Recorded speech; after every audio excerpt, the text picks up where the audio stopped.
Dois submarinos russos estão a deslizar sobre os mares escuros do Mar do Japão por volta das 03:45. Silêncio.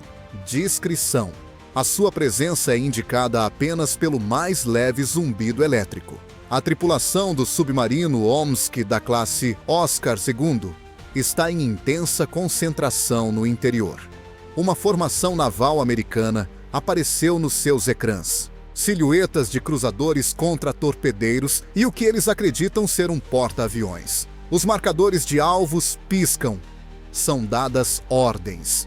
Preparem os tubos de torpedo. Os olhos do capitão estreitam-se. Ele está ciente de que este é um momento importante. Talvez demasiado grande, mas não se pode voltar atrás quando se está aqui. O ambiente é igualmente tenso no Centro de Informação de Combate do Contra-Torpedeiro da classe Arleigh Burke, USS Curtis Wilbur. Mas não pela mesma razão. Eles estão a realizar uma patrulha de rotina. O mar é escutado por sondas de sonar. No entanto, o mar está silencioso. Demasiado silencioso. Uma voz estala quando são captadas ligações fracas. O capitão russo dá a ordem às 03:49. Os gigantes da frota, 2 torpedos tipo 65 de 650 milho, deslizam na água. Estas criaturas não são peixes comuns. O seu objetivo é destruir porta-aviões. Possuem uma ogiva poderosa o suficiente para partir um navio ao meio. Os alarmes soam no lado americano. No mar, um torpedo com 215. A tripulação começa a se mover. Os motores rugem. As coordenadas são gritadas pelos sonares. O contra-torpedeiro, então, faz uma curva fechada em direção ao porto. Mas eis a reviravolta. O alvo foi identificado incorretamente pelos russos. Não há nenhum porta-aviões, apenas contra-torpedeiros e navios de abastecimento. Alguém cometeu um erro fatal. Ambos os lados estão atualmente à beira de uma catástrofe global. Os marinheiros americanos se agitam à medida que os torpedos se aproximam. No entanto, eles têm tempo e recursos para sobreviver. Não há nada de comum no Mar do Japão. É uma das áreas mais vigiadas do mundo. Como tubarões a circular na mesma piscina, navios sul-coreanos, japoneses, americanos e russos passam constantemente por aqui. Liderando o ataque do lado russo está o submarino da classe Oscar II Omsk. É uma besta, com 24 mísseis P-700 Granite e tubos de torpedo que podem disparar enormes torpedos. Tipo 65 tem 154 metros de comprimento. Foi criado durante a Guerra Fria, com a intenção de eliminar grupos de porta-aviões do Setawa-Ariwa, num único ataque. O orgulho mais recente da Rússia, um submarino da classe Yasen, espreita nas proximidades como reforço. Moderno e elegante, o Yasen está carregado com mísseis de cruzeiro de um certo calibre. Possui sensores mais sofisticados. O problema é que depende da força tradicional do Oscar para realizar o trabalho pesado. Um dos contra-torpedeiros mais avançados da Marinha Americana é o USS Curtis Wilbur.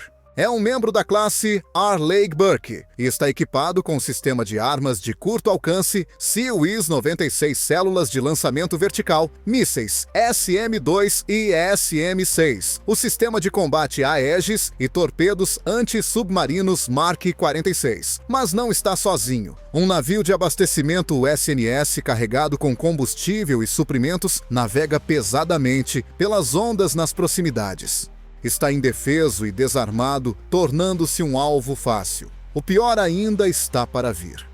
Os russos acreditam que este navio é um porta-aviões devido a informações precipitadas e resultados insatisfatórios do sonar. Agora existe uma terrível ameaça subaquática para os americanos. A tensão é alta em Omsk. Um submarino da classe Oscar II não é brincadeira. Ele foi projetado para eliminar grupos de ataque inteiros da Marinha do Zeteio e recebeu o apelido de Carrier Killer Assassino de Porta-Aviões. Os americanos têm apenas uma chance de responder. No entanto, que ferramentas eles têm para deter o imparável? Venha comigo a bordo do USS Curtis Wilbur. O caos encontra o controle a bordo do USS Curtis Wilbur. Os marinheiros reagem ao som dos alarmes de torpedo. Eles não estão indefesos. Alguns dos sistemas mais avançados do planeta estão instalados a bordo deste contratorpedeiro. O sistema de combate Aegis vem em primeiro lugar. Considere-o o cérebro do navio. Ele tece uma vasta rede de sensores, armas, mísseis e radares. Em questão de segundos, o Aegis detecta um perigo, calcula interceptações e inicia um contra-ataque. Os mísseis terra-ar SM-2 e SM-6 estão disponíveis para defesa antimísseis. Torpedos não são para eles. No entanto, estes teriam sido a primeira linha de defesa se o Oscar tivesse disparado um míssil Granite, rápidos, ágeis e letais. No entanto, a ameaça subaquática é o que importa neste momento. O sistema de sonar AN-SQS-53 é útil nesta situação. Montado sob o casco, ele escuta os ecos de torpedos ou submarinos enviando ondas sonoras através do mar. A tripulação pode ouvir a longas distâncias na água, talvez a dezenas de quilômetros, graças ao conjunto de sonares rebocados AN-SQR-19 e a um longo cabo que segue atrás do navio. O torpedo leve MK-46 é a última linha de defesa do contratorpedeiro, se um torpedo for descoberto. Estes torpedos são disparados de helicópteros ou tubos montados no convés e utilizam homing ativo e passivo para caçar submarinos.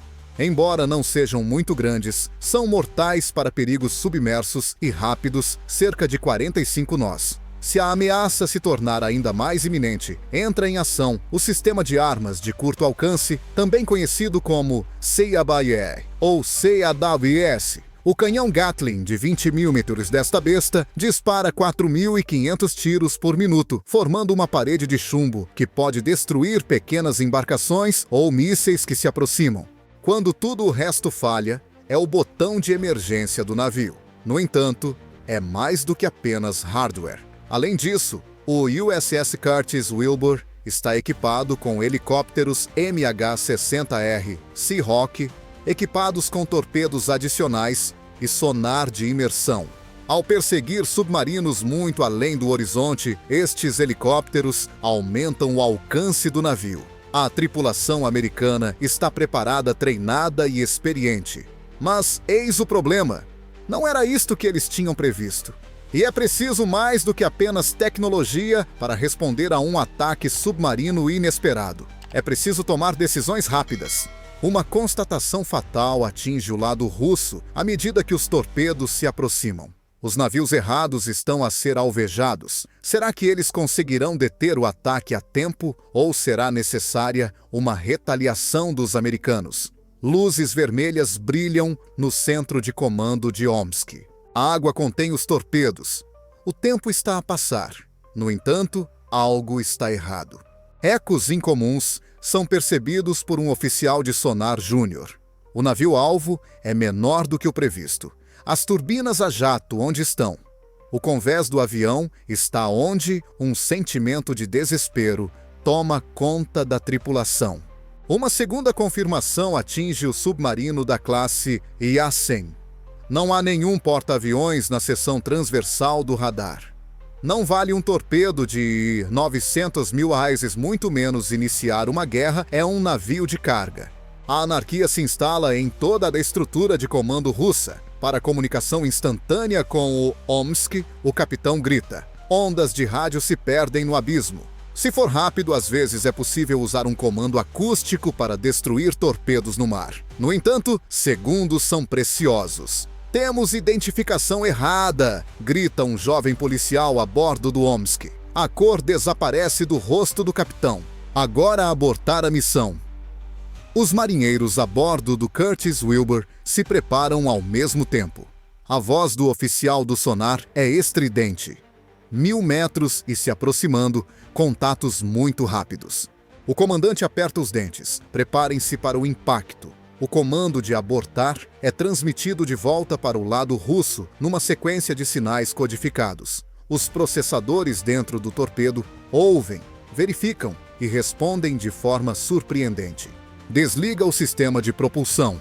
Os torpedos flutuam, abrandam e caem para o fundo sem causar qualquer dano. Desconhecendo a paragem abrupta, os americanos estão a poucos segundos de tomar medidas de retaliação. Então, houve silêncio. Nenhum efeito. Nenhuma detonação. Apenas uma equipa perplexa olhando para as telas do sonar que pararam de funcionar abruptamente. Os americanos ficam em suspense. Isso aconteceu por acidente ou é o início de algo mais significativo? Agora é a vez deles. A adrenalina permeia o ar a bordo do USS Curtis Wilbur. Oficiais gritam, coordenadas equipas de controle de danos ficam em posição e marinheiros agarram consoles. A tripulação não sabe por que os torpedos nunca impactaram. Para eles, continua sendo um ato de agressão. O comandante dá a ordem para acionar as contramedidas. Para desviar os torpedos, o navio lança quase imediatamente iscas Nixitoid, que são fios longos que seguem atrás e geram sinais sonoros fictícios. Para lançar torpedos leves na água em alta velocidade, o navio também prepara foguetes anti-submarinos ou AS-ROSS. Um helicóptero, um MH-60R Seahawk, gira acima. Ele está no ar em questão de minutos, rasando o mar escuro e procurando os atacantes mergulhando seu sonar na água. A tripulação do helicóptero escuta atentamente à procura de qualquer vibração no casco ou sons reveladores de hélices. Todos os dados são processados simultaneamente pelo sistema Aegis a bordo do USS Curtis Wilbur. Informações do helicóptero, varreduras de radar e leituras do sonar. Ele tenta traçar um quadro dos eventos recentes. Não há dúvida de que havia submarinos lá fora, muitos deles, e que se aproximaram. Entretanto, o quartel-general americano em terra é notificado. Aviões de patrulha de longo alcance levantam voo, satélites movem-se e os contra-torpedeiros nas águas adjacentes são alertados. Ninguém corre riscos, pois um pequeno ataque a um navio de guerra ou a um navio de abastecimento pode desencadear uma guerra mundial. Os submarinos russos regressam à água e param de comunicar. Sem sinais de rádio, sem periscópios, a emergir sem ruído de motores. É conhecido como ir para os tapetes, onde se fica quieto no fundo do mar e tenta se misturar-se com o ambiente. No entanto, os americanos estão a tentar seguir todas as pistas, varrendo amplamente e empregando sonares a diferentes profundidades. Por que é que isto é ainda mais perigoso? O facto de que isto foi um erro ainda é desconhecido para os americanos. Eles consideram isso um ataque não provocado, e isso deixa todos os aviões-navios e submarinos na área nervosos. Os russos vão confessar e reconhecer o seu erro ou vão arriscar um perigoso impasse subaquático? Que medidas os Estados Unidos podem tomar para evitar que isso se transforme numa guerra? O comandante russo deve fazer uma escolha difícil na sala de controle do Oscar II, localizado bem abaixo. Permanecer escondido e arriscar um conflito ou sair e sofrer humilhação pública. Ele está ciente de que ficar em silêncio só vai agravar a situação. Uma boia de comunicação de baixa frequência, que flutua perto da superfície e pode transmitir mensagens criptografadas sem revelar a localização exata do submarino, é cuidadosamente ligada pela tripulação. O sinal é codificado. Identificação errada, cessar fogo e nenhuma intenção de hostilidade. A tentativa de acalmar os ânimos é frenética. A mensagem é enviada, através da rede da Marinha, para o comandante a bordo do USS Curtis Wilbur. A sala está cheia de ceticismo. Um oficial adverte que pode ser um truque. No entanto, a decisão é tomada pelos superiores. Continuem a disparar. Esperem. Observem. Entretanto, os aviões de vigilância americanos detectam um sinal fraco. Os submarinos russos estão a partir. Estavam a mover-se lenta e deliberadamente para norte, regressando aos seus mares em vez de se aproximarem dos navios americanos. Os americanos conseguem interpretar o sinal. Abaixem-se. Os navios americanos mantêm a posição em vez de perseguir. O helicóptero MH-60R mantém uma distância segura dos submarinos para garantir que nada inesperado aconteça. Embora as tensões ainda sejam muito elevadas, nenhum dos lados quer ser o primeiro a disparar no mar.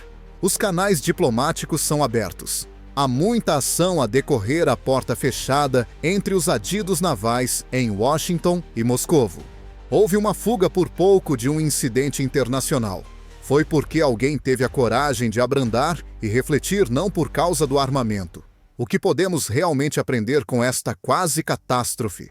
Por que razão as marinhas contemporâneas continuam a correr riscos tão elevados em águas congestionadas? Vamos analisar isso. Esta quase colisão mostra uma dura realidade.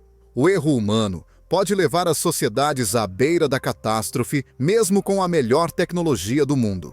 Sonares, radares e dados de satélite são essenciais para os submarinos. Mas sob pressão tudo pode correr mal. O tempo, as ondas e sinais mal interpretados. Basta um pequeno erro. Além disso, é quase impossível corrigir erros no mar, onde as armas se movem mais rapidamente do que o raciocínio. Para essas ocasiões, as frotas modernas passam por treinamento constante, para evitar combates, não apenas para lutar. De operadores de sonar a almirantes, eles recebem treinamento em proficiência técnica, habilidades diplomáticas, sob pressão e julgamento em frações de segundo. A realidade horrível do combate subaquático também é exposta pelo ocorrido. Silencioso, invisível e a apenas um passo do desastre. E às vezes, o melhor curso de ação é recuar, em vez de puxar o gatilho. A questão importante para si, porém, é esta. Teria ficado escondido ou arriscado emergir se estivesse no comando naquela noite. Então, se fosse o capitão russo, teria ficado nas profundezas e esperado que ninguém o descobrisse, ou teria emergido e corrido o risco de ser descoberto. E só para ter a certeza, teria disparado contra o Zicoilho, ou teria mantido fogo. Deixe-nos saber na secção de comentários abaixo. Estou interessado em ouvir a sua opinião. Fique atento ao próximo relatório, onde continuaremos a fornecer análises navais aprofundadas e atividades marítimas do mundo real. A tentativa de um submarino russo de atacar um navio do Zeora. O drama do momento contacto do sonar identificado contra medidas implementadas, o pico inesperado de atividade durante uma patrulha tranquila geralmente domina as manchetes quando um navio da marinha falha. No entanto, estas interações têm ramificações importantes para a doutrina naval, a dissuasão e o delicado equilíbrio do poder marítimo, tanto literal como figurativamente. Para compreender a gravidade de um incidente deste tipo, devemos primeiro reconhecer a importância dos submarinos na guerra naval contemporânea. São ferramentas de inteligência, influência estratégica e camuflagem, não apenas plataformas para armamento. Seja um Akula, um Yazen ou um Kilo, atualizado, um submarino de ataque nuclear russo é construído para operar secretamente em águas disputadas, recolhendo informações, localizando navios inimigos e, em caso de emergência, lançando um torpedo ou um míssil de cruzeiro. Especialmente quando operam em mar aberto, longe das águas territoriais, esses barcos representam alguns dos perigos mais difíceis de identificar e eliminar. Para os Estados Unidos, um submarino russo perto dos seus navios de guerra é uma grande preocupação para a Marinha. Conjuntos avançados de guerra anti-submarina. ASW como sonares rebocados. Sonares montados no casco helicópteros, com sonares de imersão e sofisticados sistemas de contramedidas contra torpedos, estão disponíveis para combatentes de superfície, como os contra-torpedeiros da classe Arleigh Burke e os cruzadores da classe Ticonderoga. No entanto, o jogo de gato e rato entre submarinos e navios de superfície continua a ser uma das competições marítimas mais desafiantes, apesar desta tecnologia. A tentativa do submarino russo de atacar um navio norte-americano no incidente sob investigação pode ter sido uma demonstração de força para o público no país ou no estrangeiro, um teste às defesas norte-americanas ou uma componente de uma operação de recolha de informações. Tais atos são sempre arriscados independentemente da motivação. Embora os navios americanos estejam sujeitos a regras de combate rigorosas, qualquer comportamento considerado hostil como manobras para entrar no alcance de torpedos ou travar os sistemas de controle de fogo no navio, pode resultar imediatamente numa reação defensiva. A disciplina da guerra anti-submarina baseia-se na precisão e na paciência. O zumbido fraco de uma bomba de refrigeração do reator, o batimento constante das pás da hélice ou ruídos fugazes causados por variações na profundidade e velocidade são exemplos de impressões acústicas modestas, frequentemente utilizadas para detectar submarinos à distância. Após o contacto, o navio de monitorização deve escolher entre escalar a situação, enviando sinais sonoros ativos com o sonar, enviando helicópteros, ou disparando armas ASW, ou manter a posição, mantendo a vigilância silenciosa. Cada decisão transmite intenção e tem o poder de mudar as ações do inimigo. No caso de um submarino russo, lançar um torpedo contra um navio da Marinha do Zekuiwa, a resposta seria rápida. Os navios de superfície passam por treinamento contínuo para a evasão de torpedos, que inclui manobras hábeis, uso de iscas acústicas e, se necessário, disparo de resposta. Para retaliar eficazmente os torpedos modernos dos Emanery Seteriwa, como o MK-54, são concebidos para enfrentar tanto alvos rápidos em águas pouco profundas como submarinos de mergulho profundo. A tripulação russa teria reconhecido imediatamente que tinha escolhido o alvo errado nesta situação, um navio totalmente capaz de inverter a situação e proteger-se. Estrategicamente falando, os contactos entre submarinos do ZOI da Rússia têm tanto a ver com a transmissão de mensagens quanto com a prontidão para o combate. Moscovo indica que pode representar uma ameaça para a OTAN e as forças americanas localizadas longe do território russo, mostrando o alcance e a tenacidade da sua frota de submarinos. Washington, por sua vez, demonstra a sua capacidade de identificar, monitorizar e, se necessário, eliminar essas ameaças. Ambas as partes pretendem parecer confiantes sem escalar para hostilidades abertas. Aqui também, a localização geográfica é importante. O objetivo de longa data da OTAN de regular o acesso entre o Ártico e o Atlântico seria cumprido se tal ocorrência tivesse lugar no Atlântico Norte, perto do Estreito Jiuk, Groenlândia, Islândia, Reino Unido. Este corredor serviu como um importante ponto de estrangulamento para os submarinos soviéticos que viajavam em direção aos mares da América do Norte durante a Guerra Fria. Hoje, o Jiuk é novamente o foco das operações antissubmarinas, aliadas à medida que a Rússia investe em submarinos de nova geração e revitaliza a sua frota do norte. A dinâmica é diferente noutras áreas, como o Pacífico Ocidental ou o Mediterrâneo. Os encontros submarinos tornam-se ainda mais explosivos devido às águas mais estreitas, ao aumento da densidade do tráfego e às sensibilidades políticas. Acordos internacionais, por exemplo, restringem a implantação de navios de guerra específicos no Mar Negro, resultando em um ambiente operacional mais restrito. A existência de várias potências regionais e a proximidade das bases russas no Extremo Oriente complicam a situação no Pacífico. A corrida armamentista em tecnologia vai além da geografia e da estratégia. Com o uso de equipamentos com isolamento acústico, revestimentos acústicos e hélices de jato, os submarinos modernos estão mais silenciosos do que nunca. Os Estados Unidos respondem com sensores em rede dispersos por grandes áreas, sonares, ativos de baixa frequência e processamento de sonar aprimorado. Nessa competição, os veículos subaquáticos não tripulados, UUVs, estão a tornar-se uma nova arma que pode seguir submarinos por longos períodos sem colocar em risco uma plataforma tripulada. Um ataque submarino mal sucedido também tem sérias repercussões na comunidade de inteligência.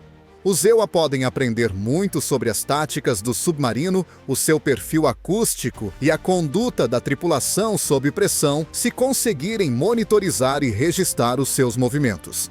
Esses dados ajudam as equipas ASW em todo o mundo a identificar e combater o mesmo submarino em encontros subsequentes, alimentando bases de dados.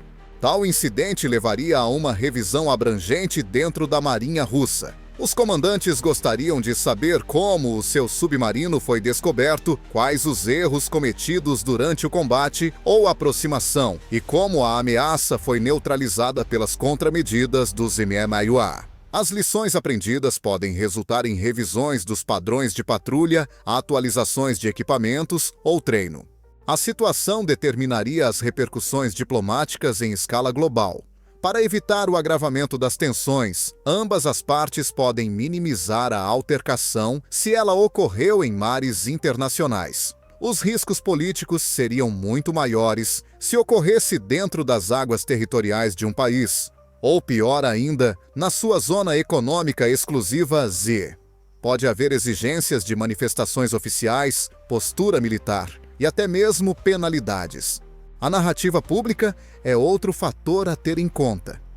Notícias de um submarino russo a atacar um navio norte-americano, mesmo que fosse uma tentativa mal sucedida, espalhar-se-iam rapidamente através dos meios de comunicação tradicionais e sociais, numa era de informação imediata. Os TTUA enfatizariam a prontidão e a dissuasão, enquanto a Rússia enfatizaria a sua determinação em desafiar o domínio americano no mar. Os governos esforçar-se-iam por enquadrar a narrativa de forma a promover os seus objetivos estratégicos. As disputas marítimas entre grandes potências podem ter repercussões na economia. Os prêmios de seguro aumentam e o tráfego comercial pode ser redirecionado se as rotas marítimas forem consideradas perigosas, o que prolongaria os prazos de entrega e aumentaria as despesas. Um conflito naval de grande visibilidade poderia causar flutuações nos preços, especialmente nos mercados de energia, que são particularmente vulneráveis à instabilidade percebida em regiões de trânsito importantes. Os encontros entre submarinos têm sido comuns ao longo da história, mas pouco divulgados. Os submarinos do ZUE e da União Soviética seguiram-se continuamente durante a Guerra Fria, ocasionalmente chegando perigosamente perto de colidir. O encalhe de 1984, conhecido como Whiskey on the Rocks, em que um submarino soviético encalhou em águas suecas, expôs tanto a sua existência como o seu objetivo e foi um dos eventos mais conhecidos e amplamente divulgados. Mas, na maioria das vezes, apenas as tripulações e os seus comandantes têm conhecimento destes encontros, uma vez que são classificados como secretos. Todas as interações no mundo real oferecem uma experiência inestimável do ponto de vista do treino. O estresse de seguir um submarino real, potencialmente hostil, e as decisões rápidas necessárias, quando o comportamento de contacto muda, não são totalmente reproduzidas por nenhum simulador. Neste caso, a capacidade da tripulação do navio norte-americano de repelir com sucesso um ataque submarino seria um crédito à sua união e treino.